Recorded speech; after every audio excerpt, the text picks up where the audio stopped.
Hello and welcome to this quick video. This is just a quick video to talk about these things here. Now these are the new antennas from Foxeer and I have been using them, or one of them anyway, on the top of this little model here. Now for those of you that didn't see the video at the weekend, this is the Fly X150, which is a fab little model, and one of the things that I commented on when I was doing that review was how heavy the supplied antenna was that came with it.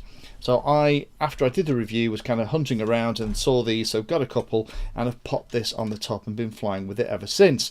Now the cool thing is this thing, rather than weigh over 13 grams, it only weighs just over 7 grams. And that doesn't sound like a big difference, but it's a massive difference if you're going to fly a smaller model like this. So with this modification, so using this antenna, and also ended up just putting an XT60 on the back of here rather than the heavy converter, this is now a fraction, even with my heavy battery, over 250 grams.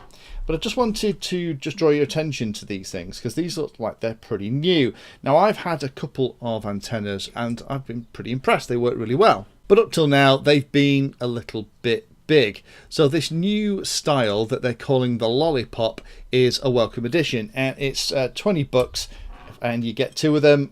When I got them, they're only available in red. I think black is coming available now soon. And it looks very similar to the stuff that Hugo at True RC designed. So it's that very small kind of mini can, and it looks, I don't know if you can see here on the video, it looks like it's a clamshell that kind of goes over the top.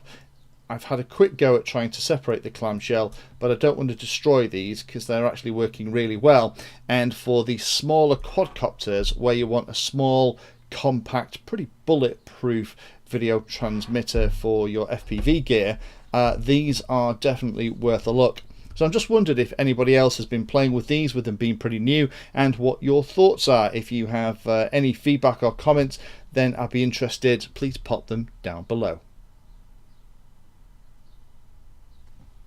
If you found that video useful or like the content, then please hit the like and subscribe button down below. If you want to go the extra step, you can become a Patreon of the Painless 360 channel and help provide support for what I do here.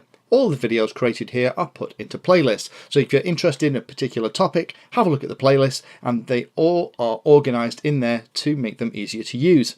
If you're not sure if there's a video for your particular problem or topic you want to know more about, then add Painless 360 to the Google search term that you're interested in, and that should find the video, article or content about the particular thing that you're interested in having a look at.